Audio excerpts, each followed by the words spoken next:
बार ये हो गया है कि लोग खुद एक्शन शुरू कर देते। एक बात आप समझ लो कि युद्ध विराम हो गया था, लेकिन उसके बाद जो टर्की और अजरबैजान पर एक्शन पब्लिक ने शुरू कर दी, गवर्नमेंट बाद में आई है।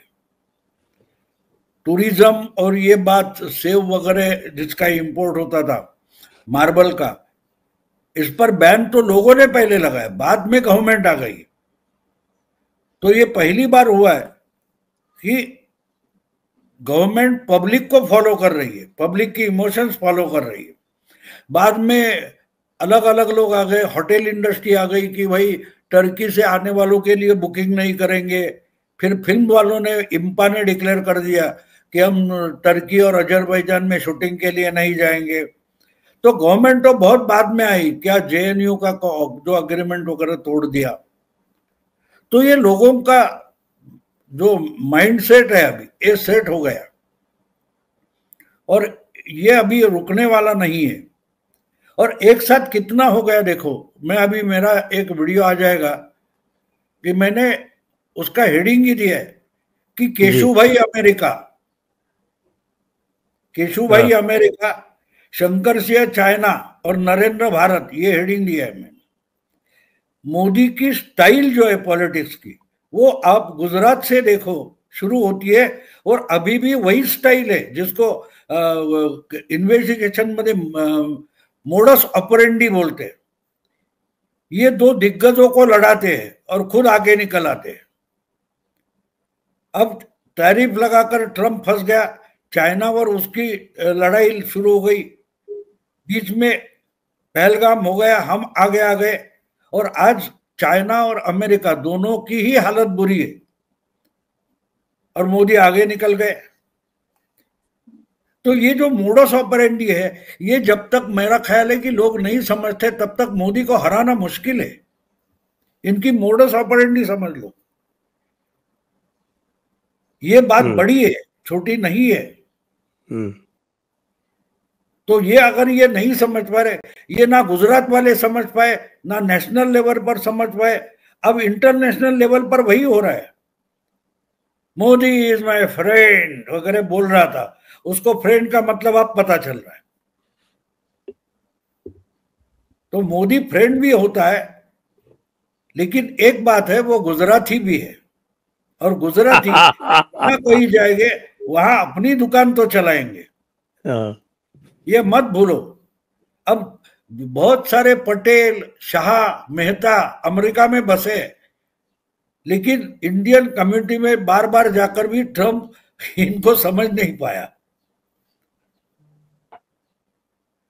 तो ये जो चल रहा है वो, अब मोदी ने सब लोगों को साथ लिया है, और ये छोटी बात नहीं है। आप समझो, जब 2001 में मोदी जी मुख्यमंत्री बने, उस वक्त तो गुजरात केओस में था, उसको सेटल कर दिया, और इस ढंग से सेटल कर दिया कि मोदी जी जिसको बिठाएंगे वो चीफ मिनिस्टर, नाम और व्यक्ति इंपॉर्टेंट नहीं है, ये ढंग है उनका। अब देखो, मैंने शुरू से बोल दिया था 300 से 240 पर आए, उसमें फर्क नहीं पड़ता, क्योंकि मैंने उस वक्त वो कोट किया था एंड्रू जैक्सन को, जो अमेरिका का 7वां प्रेसिडेंट था, उसका एक ये कोट है, वचन है, one man with a courage makes a majority. तो 300 हो, 240 हो या 282 हो, उससे मोदी को फर्क नहीं पड़ता, क्योंकि मोदी के पास साहस है। अगर ये बात आप समझ लेते हो तो आप मोदी को डील कर सकते हो, मोदी को हैंडल कर सकते हो, मोदी को मैनिपुलेट कर सकते हो। जब ये लोग ये नहीं समझ पा रहे तो आगे की बात ये क्या समझेंगे। पूरा क्योस कर दिया देखो। और आज दुनिया की तरफ आप बारीकी से देखो, एक ही गवर्नमेंट, एक ही नेशनल लीडर स्टेबल है, वो है भारत और मोदी। तो ये तिरंगा यात्रा वगैरह चलता रहता है, उसमें कोई बड़ी बात नहीं है। ये यहाँ के हर पार्टी में संजय राउत होते हैं, वो अपनी तरीके से बोलते रहते, करते रहते, उसको सीरियसली लेना नहीं है, टाइम पास के लिए लेना है, लेकिन सीरियसली लेने की ये चीज नहीं है। तो इसलिए बीजेपी वाले बोले ना बोले छोड़ दो, अब कांग्रेस में भी क्योस हो गया, थरूर, आनंद शर्मा, मनीष वगैरह, देखो ना क्या हो रहा है। राहुल गांधी को अपनी पार्टी नहीं संभल रही है, ना ट्रम्प को अमेरिका संभल रही है, ना चाइना को शी जिनपिंग को चाइना संभल रहा है। शाहबाज की बात ही मत करो।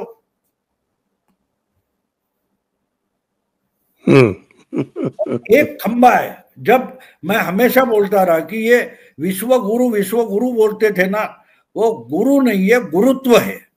यानी पोल होता है जिसके आर गोल पूरी दुनिया घूमती है, उसको हम मराठी में गुरुत्वाकर्षण बोलते हैं, हिंदी में भी बोलते। हाँ, तो गुरु लोग विश्व गुरु करके बैठे, लेकिन वो पूरे अगला जो है गुरुत्वाकर्षण, वो लोगों को समझ में नहीं आया। वो 11 साल में कहां पहुंचा है, देखो कहां पहुंचा है। अब 2022 में जो एक गलती से अंबाला से छूटा हुआ ब्रह्मोस था, वो जाकर मियां छन्नू में गिर गया, 120 किलोमीटर पाकिस्तान के अंदर। इनको पता तक नहीं चला, और फिर भारत ने माफी मांगी, उस एयरमैन को सस्पेंड कर दिया। लेकिन वो तो असली ट्रायल थी ना, असली ट्रायल वो थी। 3 साल बाद जो भेजने थे वहां पिन पॉइंटेड गए। तो मोदी माफी भी मांगता है, वो डेंजरस होती है। तो ये इसके तरीके समझना जरूरी है। अब देखो मॉक ड्रिल शुरू कर दिए तो कुछ और होने वाला है, ना कि डायरेक्ट वॉर होने वाला है। वहां भी आपको याद होगा 4, 5, 6 तारीख को मॉक ड्रिल होती थी, और ये देखते रहे। हिटलर की हिस्ट्री में मैंने जनरल रोमेल का नाम पढ़ा है। वो जनरल रोमेल को डेजर्ट फॉक्स बोलते थे, डेजर्ट फॉक्स, यानी रेगिस्तान रेगिस्तान की लोमड़ी। तो वो डेकॉय खड़ा करता था और वहां खबरें भेजता था, और डेकॉय पर हमले होते थे, फिर जो आगे हमला करने आए उन पर ये हमला करता था। तो ये स्ट्रेटेजी होती है ना, स्ट्रेटेजी होती है। और हमेशा एक बात, मशीन के पीछे इंसान इंपॉर्टेंट होता है। इसलिए यूक्रेन में S-400 फेल हो गया और हमारे यहाँ सक्सेसफुल हो गया। और जो मेरे सुनने में खबर आई है, बड़ो बढ़िया खबर है, कम से कम 20,000 से ज्यादा इंडिजिनस ड्रोन की मैन्युफैक्चरिंग शुरू हो रही है। ये मैं आपको बिल्कुल अंदरूनी खबर बता रहा हूं।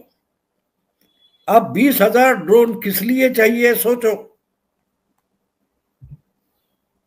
ये पब्लिक की खबर नहीं है, ये अंदरूनी खबर है। मिसाइल की भी पाकिस्तान के लिए, बांग्लादेश के लिए मिसाइल की जरूरत नहीं है, ये ड्रोन से भी निपटे जा सकते हैं। इसका कॉन्फिडेंस आ गया। अब हिसार में शाहीन गिर गया, उसके बाद शाहीन बाग गिरेगी। मोदी जल्दबाजी में काम नहीं करते, एक बात आप पक्की समझ लो, पक्की समझ लो, वो जल्दबाजी में कुछ भी काम नहीं करते। जो काम करना है पूरा बारीकी से उसका प्लानिंग होता है, और उसके बाद हो जाता है। और जब हो जाता है तब सर उठाकर जीना भी मुश्किल हो जाता है, मुश्किल हो जाता है। तो अब देखो ये मॉक ड्रिल यहां चल रही है, और पाकिस्तान में क्या चल रहा है, वो जैशे मोहम्मद, तोयबा फोयबा जो कोई है, वो बाहर निकल कर जलसे कर रहे, इज्तिमा कर रहे।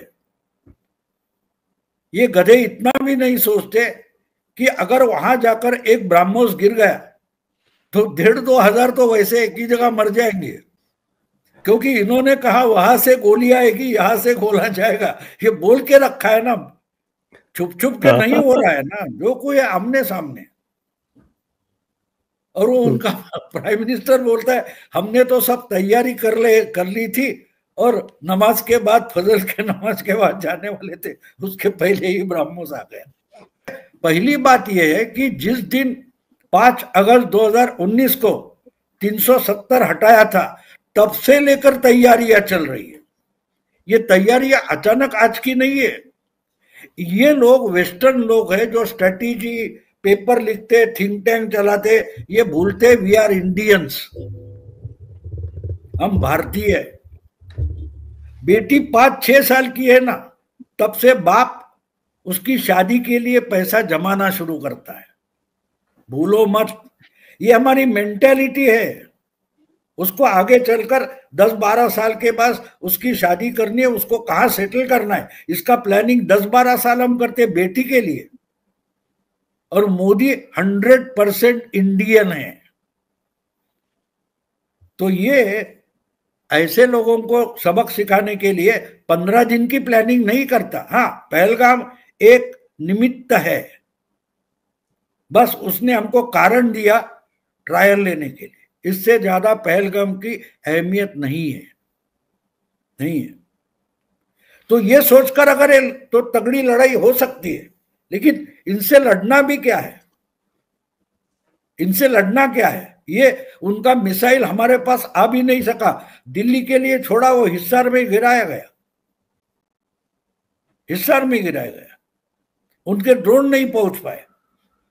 वो तो टर्की तो दिवालिया हो गया, उनके ड्रोन इन्होंने इस्तेमाल किए थे। चाइना की एयर डिफेंस सिस्टम खत्म हो गई, भंगार हो गया, उसका कूड़ेदान में जाओ, कबाड़ा कर दिया। ओंकार जी के पास चले थोड़ा। देखो एक बात समझ लो, युद्ध जो होता है ना, वॉर, जंग होती है, वो एक सोच होती है, वो हथियार उसके साधन होते हैं। ये सब हथियार पर, सब चीजों पर ध्यान देते। एक बात आपको याद दिला दूं कि चाइना ने आखिरी लड़ाई कौन सी लड़ी? वियतनाम की लड़ी। जब अमेरिका निकल गया तो चाइना ने कोशिश की थी उसको एक्सेस करने की, तो वो तो पूरे उजड़ गया हुआ मुल्क था, उनके पास हथियार कहाँ थे वियतनाम के पास? तो मैंने वो पढ़ा है, वो बांबू जो होता है, वो बांबू उन्होंने ऐसे जमीन में गाड़ दिए थे, उसको नोक बनाकर, और जब वो आते हैं तो वो वहां से घुमाएंगे जमीन के बाजू में, तो वो खड़े हो जाते हैं, तो उसको उन्होंने भाला बना दिया था, उसको चक्कू बना दिया था। वो उस पर चाइनीज को ऐसा परेशान किया, वो दौड़कर भागकर निकल गए थे। वो चाइना की आखिरी लड़ाई है, जिसको अभी 45-40 साल हो गए।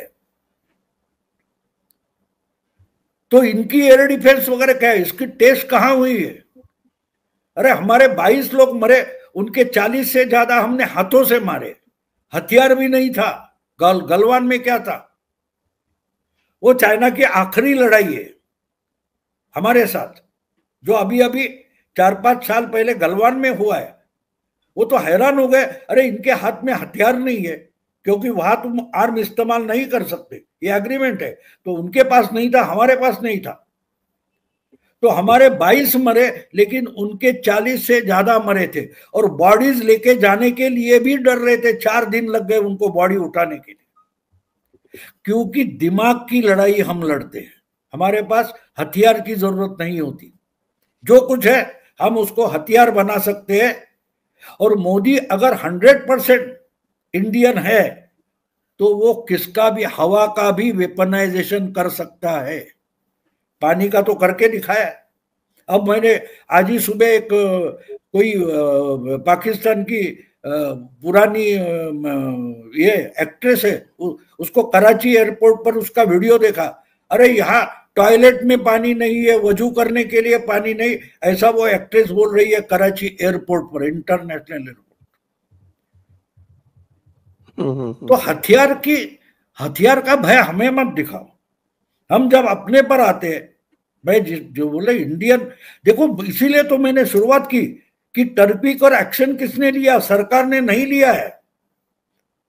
मोदी ने इंडियन लोगों का माइंड जो है उसका वेपनाइजेशन किया है। अगर वो नहीं समझ पाओगे तो तुम नहीं लड़ पाओगे हमसे। देश के लिए हर एक को कुछ करना चाहिए, तो राहुल गांधी अपनी तरफ से कर रहे कि भाई ये शायद कांग्रेस को जिंदा करने की क्षमता रखने वाले हैं, तो इनको एक एक करके निकालो, एक एक करके निकालो। तो अब देखो गुलाम नबी आजाद, कपिल सिब्बल, ऐसे जो लोग कुछ करना चाहते, जो हमारे लिए हमारी और उनकी विचारधारा भले ठीक ना हो, लेकिन जो पार्टी खड़ी करना चाहते तो ये उनकी टांग तोड़ देते। तो ये तो राहुल गांधी की खासियत है। और मुझे लगता है कि पहले ही 2014 के चुनाव में जो मोदी जी एक दो बार बोले थे कांग्रेस मुक्त भारत, वो उनको बहुत पसंद आई और वो लगातार कोशिश में है कि कांग्रेस को खत्म कर देंगे। तो इसलिए अब देखो इसको रिस्पांस कितना आ रहा है कि भाई हमारे कितने हवाई जहाज गिरे, तो हमसे ज्यादा शाहबाज बता रहे हैं राहुल गांधी को कि भाई उनके इतने गिरे, उनके इतने गिरे, लेकिन रफाल गिर गया ये तो शाहबाज नहीं बोल रहा है और राहुल गांधी को वही चाहिए। अब और दूसरी बात है, जिस ढंग से गुलाम नबी आजाद हो, ओवैसी हो, थरूर हो, ये लोग दुनिया भर गए, इन्होंने जिस ढंग से ये सब क्या बोलते भारत की भूमिका लोगों के सामने रखी है, उससे अंदरूनी पॉलिटिक्स भी खेला गया है। अब देखिए बहुत जल्दी शायद 1 महीने में मॉनसून सेशन शुरू हो जाएगा, उसमें राहुल गांधी और उनकी टीम, इंडिया अलायंस के कुछ लोग अपने अपने हथियार को धार लगाकर तेज करके रेडी बैठे होंगे कि अगर आपने ऑपरेशन सिंदूर के बाद सेशन नहीं बुलाया तो वो सब जो हमला है वो मानसून सेशन में होने वाला है कि ये क्या कर रहा था, वो क्या कर रहा था, तुमने क्या किया, उसने क्या किया। तो मोदी जी और अमित शाह सीधे उठकर खड़े होंगे, अरे भैया तुम किस पार्टी को, कांग्रेस के हो? तो थरूर ने नहीं समझा तुमको, दुनिया को समझाने गए थे थरूर, अपनी पार्टी को नहीं समझा पाए। जरा एक काम करो, अपनी पार्टी के मीटिंग ले लो और थरूर आपको समझाएगा कि ऑपरेशन सिंदूर में क्या हुआ था। फिर सुप्रिया सुले है, फिर वो क्या है कनिमोझी है, फिर ये हमारी क्या है प्रियंका चतुर्वेदी है। तो जो सवाल मानसून सेशन में उठाने वाले थे उनके जवाब पहले से उनकी ही पार्टी से रटाए गए। 10 दिन 15 दिन भी नहीं हुआ है, ये 6-7 के कुछ 2 घंटे के लिए हुआ और 9-10 के दिन कुछ 3-4 घंटे का हुआ। तो इसके लिए पूरी दुनिया में 51 लोग भेजे गए, 60 डेलीगेशन भेजे गए, उसकी क्या जरूरत थी, क्या जरूरत थी? तो जो मानसून सेशन में सवाल पूछे जाने वाले हैं उसका जवाब अपोजिशन को ही देना पड़ेगा, क्योंकि तुमने दुनिया को समझा है, तुम ही इधर समझा दो, मिनिस्टर को समझाने की क्या जरूरत है? अगर दुनिया को आप समझा सकते हो तो आप क्या सवाल पूछ रहे हो? ये कितनी इंटरनेशनल लेवल पर नेशनल पॉलिटिक्स खेली गई है और इसका हमारे यहाँ इतने बड़े बड़े पॉलिटिकल एनालिस्ट बैठे, इनको पता तक नहीं है कि डेलीगेशन भेजने के पीछे, ऑल पार्टी डेलीगेशन भेजने के पीछे क्या राजनीति खेली गई है, इसका पता तक नहीं है किसी को, उस पर चर्चा भी नहीं हो रही है। यार थरूर ने बढ़िया हमारी लाइन थ्रू पेश की, वगैरह वगैरह चर्चा कर रही है, लेकिन मानसून सेशन में ऑपरेशन सिंदूर के बारे में सवाल पूछने के लिए जगह ही नहीं छोड़ी है और इसका एनालिस्ट को भी पता नहीं है। मेरी ये बात समझ में नहीं आ रही है, क्या एनालिसिस करते हो आप, क्या एनालिसिस करते हो? मानसून के सेशन का आपका एजेंडा ही मोदी ने ब्रह्मोस से उड़ा दिया है और इसमें ये 7 ब्रह्मोस छोड़े, एक का नाम ओवैसी है, एक का नाम थरूर है, एक का नाम सुप्रिया सुले है, एक का तो संजय राउत तो चाइनीज मिसाइल है। तो देखो इतनी बारीकी से सोचा जाता है, इसका कारण आपको समझना चाहिए। मैं हमेशा बोलता हूं जो कोई बात होती है तब कि मोदी हो शाह हो, वो सोते तो सपने में भी पॉलिटिक्स करते हैं। अरे ये पाकिस्तान हमसे क्या लड़ेगा? अमित शाह के बेटे ने उनकी जो क्रिकेट की मेजबानी कर रहे थे उसमें ही पाकिस्तान को हरा दिया कि नहीं आएगा इंडिया पाकिस्तान में। दुबई में दूसरा ये ले लो, और पाकिस्तान को दुबई में आके खेलना पड़ा और उसमें भी हरा दिया। और पाकिस्तान में पाकिस्तान की स्टेडियम में तिरंगा लहरा रहा था, लेकिन भारत की टीम वहां नहीं खेल रही थी। ये अमित शाह के बेटे ने कर दिया, नेक्स्ट जनरेशन। तो इनसे लड़ने का मतलब क्या है? छोटी छोटी बातों में स्ट्रेटेजी लाते। अब जो कुछ एशिया कप है उसमें भी चल रहा है कि इसमें पाकिस्तान होगा तो नहीं खेलेंगे, तो भैया पाकिस्तान को ही निकाल दो एशिया कप से। और वो रो रहे, इससे 4 पैसे मिलते थे, चूल्हा जल जाता था, अब वो भी बंद हो गया उनके क्रिकेटर का। तो पॉलिटिक्स किस लेवल पर लेके जाते हैं मोदी, वो समझना जरूरी है। ये इनके हथकंडे बहुत पुराने हो चुके, आउटडेटेड है, इनकी सिस्टम आउटडेटेड है, इनकी थिंकिंग आउटडेटेड है। कल एक मैंने CNN का कुछ एक वीडियो देखा, तो मोदी ने फिलिस्तीन पैलेस्टाइन पर जो जो बोला है उसको भी स्टूडेंट वीसा कैंसिल करो, भेज दो वापस। तो इसने हमारे लिए दरवाजा खोल दिया ना। भारत में भी जो पाकिस्तान आजाद कश्मीर बोलेगा उसकी एडमिशन कैंसिल करो यूनिवर्सिटी से, ये हम भी कर सकते हैं। मैं मानता हूं कि हमारे पास पॉजिटिविटी होनी चाहिए। हम मोदी के लिए बस इतना कर सकते हैं कि हम पॉजिटिवली थिंकिंग करें। वो शाहिद अफरीदी को बुलाए, कोई बात नहीं, लेकिन पूरा देश जब इनके खिलाफ खड़ा होने लगा है तो इसका मतलब बहुत भारी है। अब पाकिस्तान में भी पाकिस्तान के लोग ही उनकी आर्मी और उनकी सरकार के खिलाफ बोलने लगे। अब बलूचिस्तान चल रहा था, अब सिंध में भी हो गया, तो ये हमारे लिए पॉजिटिव बात है ना। तो ये जो ऐसी करने वाले बातें करने वाले हैं, ये हमारे पास 70 साल से है ना, तो एक दिन में तो पूरा नहीं जाएगा। लॉकडाउन तो कम से कम 150 दिन चल रहा था। तो ये करने दो, जो करते हैं उनको करने दो, उनका ट्रैप तोड़ना कैसे सोचो। अब मुझे 15 दिन पहले एक बात है, मुझे मराठी चैनल पर बुलाया था और संजय राउत ने ये लिखा है सामना में, उसमें ये लिखा है। मैंने बोला सामना तो मैं पढ़ता नहीं। उसने बोला नहीं नहीं आपने पढ़ा होगा। मैंने बोला मैं कभी नहीं पढ़ता, मैं बिल्कुल नहीं सामना पढ़ता। आपके लिए बनाते, न्यूज चैनल वालों के लिए सामना निकलता है। शिवसैनिक भी नहीं पढ़ते, आप पढ़ते हो, तो आप उसको प्रमोट कर रहे हो, तो मुझे मत बुलाओ, मुझे मॉडल करके फ्री में इस्तेमाल मत करो, मैं चार्ज लगाता हूं। तो वो फंस गया एंकर, और वो इतना मराठी में वायरल हो गया कि मैंने बोला एक दिन कभी दिमाग में आ जाएगा कि भाई सामना में आज क्या आया है, तो मैं चौराहे पर जाऊंगा, जो कुत्ते बैठे रहते एक को पत्थर मारूंगा, वो भौंकना शुरू करेंगे, 15 मिनट देखूंगा, वापस आऊंगा, मुझे पता चलेगा कि सामना में आज क्या आया है। तो जो नैरेटिव था वही सब डिस्टर्ब हो गया। तो ये जो बोलते, देखो 1% भी लोग टीवी के चैनल का प्राइम टाइम नहीं देखते, सिर्फ ओमकार देखते हैं, सिर्फ भाऊ देखता है, सिर्फ कौन देखता है, संजय देखते हैं। अब ये बात समझ लो, आपको उकसाने के लिए ही ये बातें की जाती है कि उनके हाथ से नैरेटिव और इनिशिएटिव निकल गया है, तो हम उस पर चर्चा करें। इसीलिए जो आप बोल रहे प्राइम टाइम बोलते हैं कि बोले यूट्यूब पर आना है, तो भाई ये यूट्यूबर है उनको उकसाओ, जिनको ज्यादा देखा जाता है उनको उकसाना है।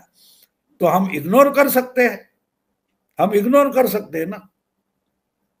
हम ही इनको चर्चा में लाते हैं जो मेनस्ट्रीम में खत्म हो चुके हैं।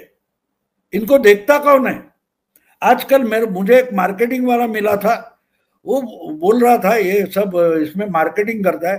वो बोलता है आजकल मीडिया से कोई लीडर डरता नहीं है, वो यूट्यूबर से डरता है, क्योंकि चैनल के मालिक को खरीद लिया तो एंकर का गला दबा सकते हैं, गर्दन दबा सकते हैं, उस पर कुछ नहीं आएगा। वो जो चल रही है न्यूज उतार सकते हैं, मालिक को पैसा दो। यूट्यूबर कितने खरीदेगा? तो आजकल पॉलिटिशियन यूट्यूबर को डरते हैं, क्योंकि ये तो इंडिविजुअल है, इंडिपेंडेंट है। एक को पैसा दो तो 100 लोगों का मुंह नहीं बंद हो सकता। तो इसलिए ये हमको उकसाते हैं ताकि हम बोले तो फैल जाएगा।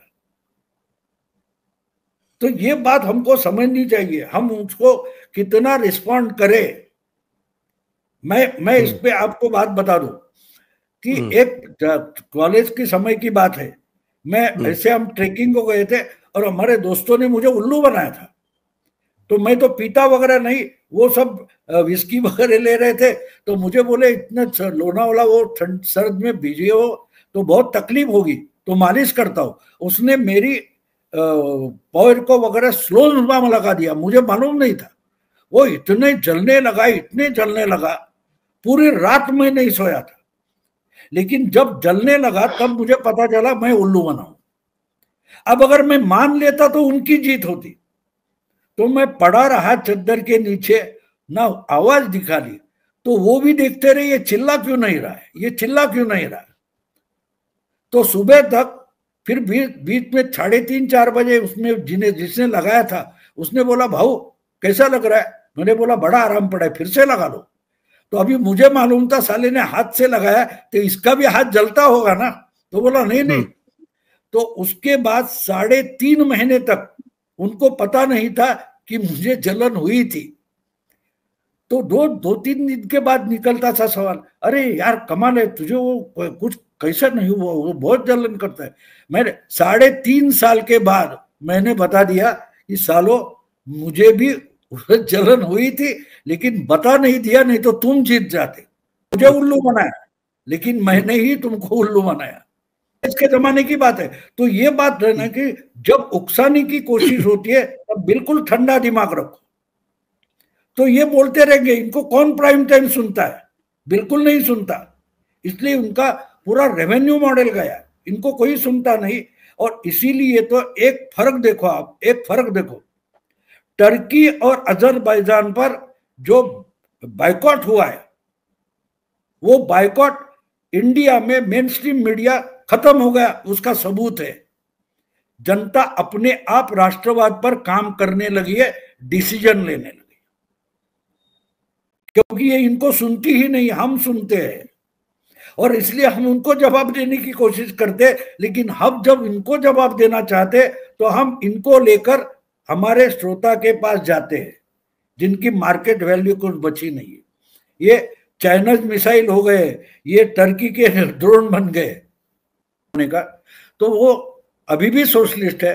तो उसने 14 के चुनाव के बाद मुझे बोला था, क्योंकि मैंने किताब लिखी थी, मैं आर्ग्यू करता था, बोला ठीक है तेरा अंदाजा सही निकला, मोदी जी प्राइम मिनिस्टर बन गए और आगे क्या होगा। तो मैंने बोला था वर्ल्ड लीडर बनेगा, नेशनल हुआ इसके बाद वर्ल्ड लीडर बनेगा। वो बोला भाऊ इतना आसान है। मैंने बोला यार तू 10-15 साल थोड़ा जिंदा रह के देखना, पूरी दुनिया इसके पैरों तले आ जाएगी भाई। पूरे दुनिया का, पूरी पृथ्वी का गुजरात करके दे। समझ लो आप मैं क्या बोल रहा हूं। इंटरनेशनल प्लेटफॉर्म पर मोदी जी डेवलपमेंट चाहिए और आतंक का खत्म करना है, ये लगातार 10 साल से बोल रहे। अब सिचुएशन कैसे बदलती है, देखो सिचुएशन कैसे बदलती है। पहले लोकसभा में नीतीश की 20 सीटें थी और बीजेपी की 12 सीटें थी। चुनाव के बाद बीजेपी की 22 हो गई, उसमें से 5 उनको देकर बाद में 2019 में लड़े थे। तो ये होता रहता है। देखो मोदी जी, इसीलिए तो मैंने बोला ना, नीतीश की तो 2 सीटें हैं कि केवल, केशु भाई अमेरिका। और 2012 में केशु भाई ने अलग पार्टी बनाई मोदी को खत्म करने के लिए। तो मोदी ने उनकी अकेली सीट छोड़कर बाकी सब जगह वो हार गई उनकी पार्टी, लेकिन खुद मोदी जीत गए। तो पहला पेड़ा उन्होंने केशु भाई को खिलाया था। वो भूलो मत। वो बड़े पुलका इनवाइट करके मुनीर को, शाहबाज को बिरयानी खिलाएंगे, ट्रम्प को भी टर्की खिलाएंगे। बात समझ लो आप, मोदी जल्दबाजी नहीं करते, बिल्कुल जल्दबाजी नहीं करते। वो उनको क्या बोलते हैं, ट्रम्प को टर्की होती है ना उनकी, क्या होता है वो उनका एक फंक्शन होता है, उसमें ट्रम्प को भी टर्की खिलाएंगे। बिल्कुल आसानी से जाते हैं, वो बिल्कुल इरिटेट नहीं होते उनकी। मुझे बहुत अजीब लगता है कि हमारे घर में थोड़ी सी बात होती है तो हम इरिटेट होते हैं, ये इंसान इरिटेट नहीं होता, ठंडे दिमाग से करता है। जोर का झटका धीरे से लगे तो बोलते हैं ना, बिल्कुल वैसा। और ट्रंप को भी लग गया जोर का झटका धीरे से। हाँ बिल्कुल बिल्कुल। अब देखो उधर उसके खिलाफ हो गए ना, एप्पल, बोइंग, सब चढ़ बैठे अभी उस पर। इसने रिएक्ट किया नहीं किया, मोदी जी रिएक्ट नहीं होते, वो आसानी से अपने को सेव कर लेते और बाकी को लड़ो। क्यों भारत ने क्या किया है पिछले 10 साल में, वो इतनी बारीकी से ओपरा ने कहा है, सुनने जैसे। आप कहीं से निकालो, सर्च करके सुनो। तो भारत इमर्जिंग महाशक्ति है, ये उसका कहना है। और क्यों है उसका बड़ी बारीकी से उन्होंने कि पूरी जो हमारी पॉपुलेशन है वो सिर्फ मोटी है, बड़ी है, संख्या बड़ी है, लेकिन उसको उन्होंने नेशन कैसे मोदी ने बनाया। मोदी का नाम नहीं लिया, लेकिन भारत अपना पूरा पॉपुलेशन लेकर एक नेशन बन के खड़ा हो रहा है। और जब नई ताकत उभरती है तो जो एस्टेब्लिश ताकत है उसको डर लगता है। आज अमेरिका को भारत से डर लग रहा है, उसने बहुत बढ़िया तरीके से समझा। एक बढ़िया वो यूट्यूबर का कोई पाकिस्तान के देखा मैंने, एक लड़की है वो अलग अलग सवाल पूछती है, तो बोला पाकिस्तान किसी भी क्षेत्र में एक नंबर पर है क्या? तो एक इंसान, तो एक आदमी था पाकिस्तान का, बोलता बिल्कुल है। बोला क्या है? मांगने में है। बोला हम दुनिया भर भीख मांगने जाते हैं तो उसमें हम एक नंबर है। और एक दूसरा एक कोई बोल रहा था इंडिया तो चांद पर पहुंच गया, हम क्या कर रहे हैं? ऐसा उस लड़की ने पूछा।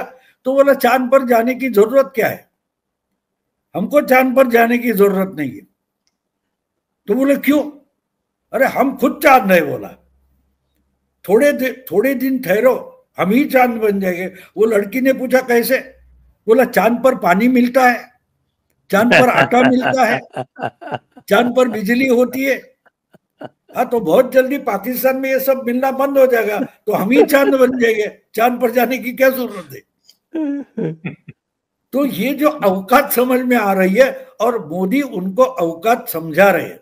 और मोदी की आइडिया क्लियर है, हमको पीओके तो लेना है, लेकिन पूरा पाकिस्तान हमको अखंड भारत करके नहीं लेना है।